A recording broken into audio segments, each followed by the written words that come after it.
At the beginning of the story, a train guard named Joey Griffin is shown. Joey is not happy today because his supervisor deliberately assigned him the night shift on a passenger train going to London. It's a kind of overtime, and now Joey will have to stay up all night. Actually, the person who was on duty in the train today is sick, so Joey has no other option left. Here, his supervisor also comes, the one who assigned him the duty. Joe was about to get a promotion, but instead, this supervisor received it. This is also one of the reasons why Joe is very upset. Now when he has to check everyone's tickets on the train, Ellen comes from the front, whom Joey likes. She is a tree trolley worker on the train. She says something like, "Your promotion got stalled. I'm really sorry about that." Joey feels really good listening to him. After that, he goes to his cabin where he is looking outside. London is about to arrive in just a little while. And just before reaching London, the train suddenly stops. It's an emergency brake, which wakes Joey up. Even the loco pilot doesn't know how this brake was applied. In the train, there are some passengers who get very scared because the place where the train has stopped is surrounded by a forest. The one who tells everyone to stay calm and informs us that we will reach London soon. And then the loco pilot announces through the speaker that something might have come under the train. There is no need to panic. I will quickly go and check under the train. After this, he gets off the train. It's raining outside. There's silence all around, and now he slowly continues to move forward, checking under the train with a flashlight. He understands why the train stopped. Actually, a deer had come under the train's wheels a little further ahead, which is why the train had stopped. And now, as he tries to remove that color, he feels as if someone is calling his name from behind. But when he looks back, there's no one there. Once again, the loco pilot tries to remove the deer, and suddenly someone comes running from behind and attacks the loco pilot. It's neither a human nor an animal. It's a half-human, half-animal. While on the train, passengers are getting anxious. They say when the train will start, and now someone enters the engine room where there's no loco pilot. Also, the door there is open. He realizes that he has gone down and looks around from the corridor, but he doesn't see the loco pilot anywhere. After that, he comes back to the passengers once again and tells them that the loco pilot is not inside his cabin. Hearing this, everyone becomes very worried. Everyone knows that no team is going to come here to help them because it's raining heavily. The weather is bad, and there's a businessman named here. He tells everyone that due to the nature of this area, no one's mobile can get a signal here. We either have to walk from here or wait here for help for several hours until they realize on their own that we're stuck here. I think if we move ahead on the track, we can reach the nearby station. Actually, there are some senior citizens on the train, and they might feel unwell, so everyone decides to walk along the track to reach the nearby station. However, he tries to stop everyone because if everyone does it, he might lose his job, and no one listens to him. That's why Joey and his colleague Ellen have to comply with all the passengers' requests. They all get off the train. Joey is in the lead because he has the torch in his hand, and before they get too far from here, Joey and the others see the pilot's dead body, which scares everyone, and they all rush towards the train door. One by one, they all get inside the train. There is an old couple here where the husband comes inside, but when his wife is coming in, the same creature, the same demon that killed the loco pilot, attacks her leg. Everyone pulls him inside, and now his leg is severely injured. Meanwhile, outside the train, we see the hand of the same creature, moving forward, clawing at the train. Everyone can hear this voice. Its impact is terrifying, and this voice puts everyone in a state of great fear. He goes to the engine room once again where he calls for help, but he doesn't get any response from the other side. Joey doesn't understand why no one is trying to reach him yet. Just then, an ex-student named Unica comes in. Joey is told that the train's fuel tank might have exploded or there might be some malfunction. If we repair it, we can run the train. On the other hand, we are shown the passengers who are completely confused. They don't know whether they should stay inside the train or go outside, because they know that soon the dangerous creature will enter the train. The old lady, whose leg has been injured, says that it is very dangerous. If we try to go outside, none of us will survive. That's why it's best for everyone to stay inside until help arrives. There's a girl here who is very scared. Just then, a lady approaches him, who has a daughter of the same age. Actually, she is divorced. She explains to the girl that there's no need to be afraid. We'll find a way to get out of here soon. And then we realize that the creature is on top of the train. Everyone gets scared. Now, that girl whom the divorcee lady is explaining to. Just then, her cell phone gets a signal. His mom calls.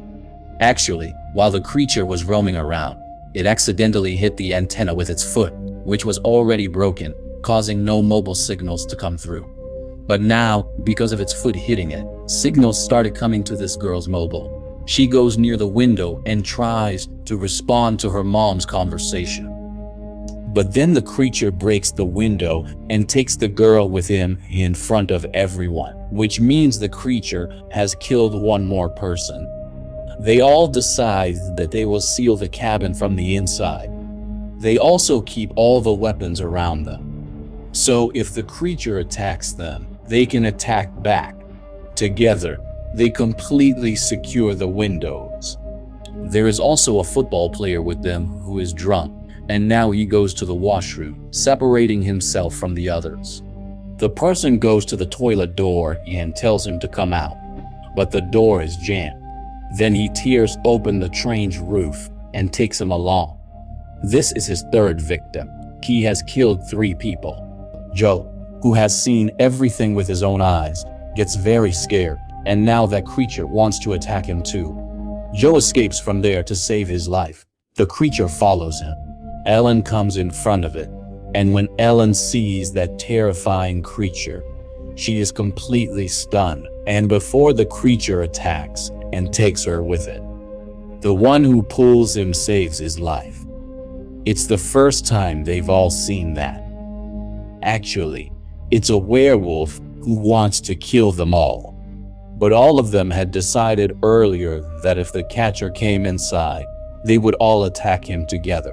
According to Lane, everyone attacks him together. Despite being strong, he cannot stand against them. They kill him, and now everyone together looks at him very carefully. In the room, they don't understand what it is, but when they see the ring on its finger, they realize it was a human before and has now turned into a werewolf. That's when the old man appears. The creature bit his wife's leg. He says that 27 years ago, a similar case came up. I read about it in the newspaper. That news was the most famous news of those days, which reported that a train had stopped here in this very jungle at night. Something had come under the wheels of that train. The next morning, when people arrived here for help, they saw that all the train passengers had been killed. Some passengers had disappeared, and nothing was ever found out about them. But now I have the answer to what happened to them. Perhaps one of those passengers was the one who turned into a werewolf, and now changes are starting to occur in his wife's body as well. She is transforming. Seeing this, Aiden says that we have to kill it. I know what it's going to become now. Actually, she is also infected. Soon she will become a werewolf, and then she will attack us too. We have to kill her, but the one who says she is still alive, we can't kill her and doesn't want to listen to anyone. She is tied with chains along with the infected lady. And now, the engineering student here says that we can't just sit idle inside the train. I have to go outside. I am completely sure that the train's oil tank is leaking or there is some fault in it. I will repair it, and once it's repaired, I'll signal you. As soon as I signal you, start the engine, and if the engine starts, we'll all be able to get out of here. Everyone finds her reliable, so a passenger goes with her to help. Meanwhile, on the train, we see Adrian facing that same Davos lady. Turns out, she already knows him. Adrian is the person who trapped her in his love. Later, she got pregnant and had a daughter, after which Adrian left her. She knows very well that Adrian is not a good person. On the other side, we are shown the same engineering student who has one more passenger with him. Both of them reach the place where the fuel tank is, where the fuel pipe needs to be repaired. The student goes under the train to repair it. Strange sounds are coming from the jungle, and then a girl's voice is heard. After hearing the voice, the student and the other passenger outside move towards the sound. Although the student refuses, he doesn't listen to him. The student quickly repairs the DJ fuel pipe, after which they start the train, and then the student sees that the passenger who was with him has been killed. He sees some legs that aren't human, but belong to wolves standing on 2 legs. Actually, these are 3 more werewolves who have arrived to hunt the others, and now they are also looking under the train. But by then, Stu hangs from the train, so his life is saved. Roy also notices that some more werewolves have arrived to attack Seth. So he starts the train, and there are some werewolves inside the train as well, one of whom grabs the same lady who is divorced and in front of the train. In Werewolf, he grabs her from outside the door.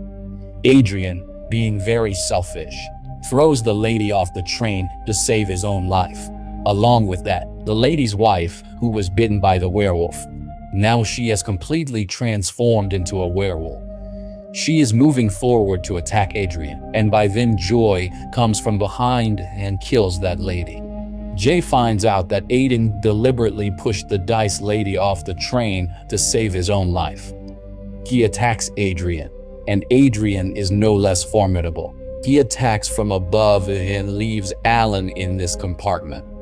He locks himself in the other compartment because he knows that soon the werewolves will attack this one. The train's fuel starts leaking once again, causing the train to stop. They enter the Verbulfus bogie, where Joe and Alan are. They both don't understand what they should do, and by then the student comes up. He sets the bogie on fire, causing them to start retreating. But they take the student with them. Now the student has also been killed. Ellen and Joey both run towards the jungle to save their lives. The station is just a little distance from here. If they reach the station, their life can be saved, and the werewolves surround them from all sides. Here, Joey realizes that only one of them can survive. I always loved you, Valen. I wanted to spend my entire life with you, but now that might not be possible. You will have to leave from here.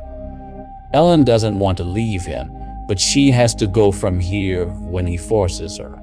As Joe faces the wolves, they bite and infect him. His scream echoes throughout the forest. Meanwhile, Ellen has reached the station while running. That's the London station the train was meant to reach. Ellen is the only person who survived and made it back. Meanwhile, we see the train in the jungle. The one who is running to save his life, and suddenly a werewolf appears in front of him, and it's none other than Joe.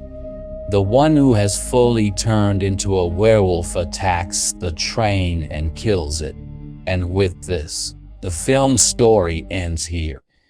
We hope you enjoyed this story.